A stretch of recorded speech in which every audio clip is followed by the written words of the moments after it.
Bonjour, c'est Catherine de la clinique Idéal Minceur de Rockland. Donc aujourd'hui, on va vous préparer une superbe recette de croustade aux pommes faite à partir des produits Idéal Protéines et des produits Walden Farm.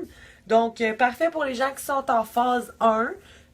Étant donné que c'est le temps des pommes, là, ça va vous donner une belle alternative pour suivre vos convives. Ça, c'est le résultat fini. Nous, on s'est vraiment gâtés. Là, on a même fait un petit crémage sur le dessus. On va vous indiquer comment le faire, évidemment. Mais le résultat final, c'est ça. Pour la recette, qu'est-ce qu'on a de besoin? On va avoir besoin de la gelée de pommes de Walden Farm. Donc, c'est ça ici. On va prendre 2 grosses cuillerées à soupe de gelée de pommes. Et on va mêler ça avec... Moi, je vais prendre un sachet individuel de sirop d'érable, mais on va mêler ça avec... ça l'équivaut à peu près à 2 cuillerées à soupe là, de sirop d'érable environ. Donc, c'est ce qu'on va mélanger dedans. Et puis, on va rajouter un petit peu de cannelle. On va le mélanger ensemble. C'est sûr que ça va aller mieux avec une fourchette. Étant donné que la gelée de pomme là, est vraiment prise en gelée. Ça, c'est le temps des pommes, donc c'est idéal pour ceux que... Ah oui, c'est ça. Tu sais, tout le monde va aller aux pommes en fin de semaine. On est sur le régime. On peut pas manger de fruits. On peut pas suivre. On arrive chez nos amis qui nous ont invités à souper. C'est le temps des pommes. Elle a fait une croustade aux pommes ou une tarte aux pommes. On peut pas suivre.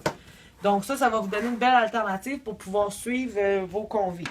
Donc voilà, on a notre mélange ici. Sirop d'érable, gelée de pomme et cannelle. Dedans, on va se rajouter un sachet de gruau à l'érable que moi, je vais mettre directement dedans. Et puis, on va rajouter 2 blancs d'œufs. Si vous utilisez du blanc d'œuf en pot comme moi ici, 2 blancs d'œuf équivaut à, dans le fond, 1 blanc d'œuf, 1 cuillère à soupe. Fait que moi, j'en ai besoin de 2. On brasse tout ça ensemble.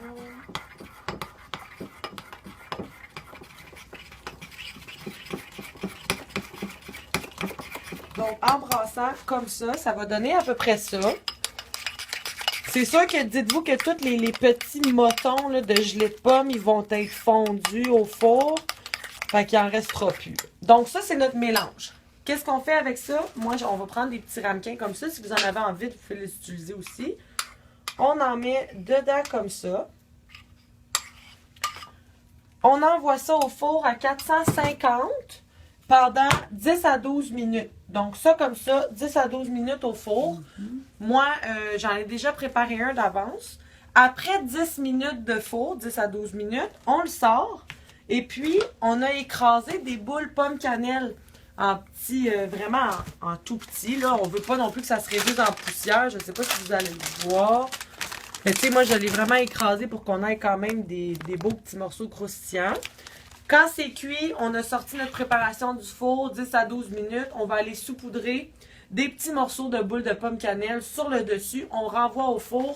Faites attention parce que vu que c'est quand même sec, ça a la texture comme d'un biscuit. Il ne faut pas le laisser longtemps au four parce que ça carbonne, ça vient brûler.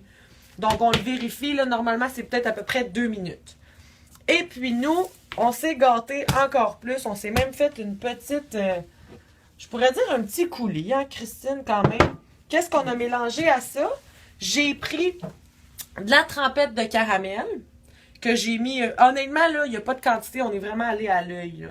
Donc, j'ai mis en part égale de la trempette de caramel et puis les puddings à la vanille, toutes déjà préparées que j'avais mis au frigo avant. Donc, j'ai mélangé à part égale le pudding et le caramel. Ensuite de ça, on a rajouté dedans un petit peu de creamer de Walden Farm à la vanille française pour vraiment les liquéfier. Et puis, c'est à peu près la texture que ça nous a donné. Tu sais, c'est quand même assez épais, mais quand même un petit peu plus liquide que le pudding. Je suis allée mettre ça par-dessus. Et puis, je vais prendre une autre cuillère là, pour vous montrer vraiment ce que ça donne à l'intérieur. Donc, on a vraiment le croustillant sur le dessus. Puis à l'intérieur, on a vraiment une belle croustade aux pommes. Donc, voilà. Plus de raison de ne pas pouvoir suivre nos convives. Pour le temps des pommes, petite recette facile. Donc, oui, on a utilisé beaucoup de produits. Super facile d'aller jouer. Si vous voulez changer votre recette de petit crémage sur le dessus, c'est possible aussi avec du chocolat ou plein d'autres choses. Vous pourriez même aussi prendre des boules aux arachides pour mettre sur le dessus. N'importe quoi, on peut vraiment aller jouer. Nous, on est vraiment allé maximiser la saveur de pomme, étant donné qu'on est dans le temps des pommes. Mais comme je vous dis, osez, allez jouer avec les saveurs, mélanger des choses ensemble. Nous, honnêtement, cette recette-là, avant aujourd'hui, on l'avait même pas essayé. On est allé à l'œil, puis c'est ce que ça a donné. Puis honnêtement, Christine est derrière la caméra, mais elle y a goûté, puis elle a trouvé ça très, très, très bon. Puis je vous dirais que moi, je suis quand même assez difficile, puis c'est quand même assez bon, honnêtement. C'est surprenant. Donc, à essayer. On va vous mettre la recette dans les commentaires en dessous. Donc, je vous souhaite une belle fin de semaine et puis un bon temps des pommes. Merci, Catherine. De rien.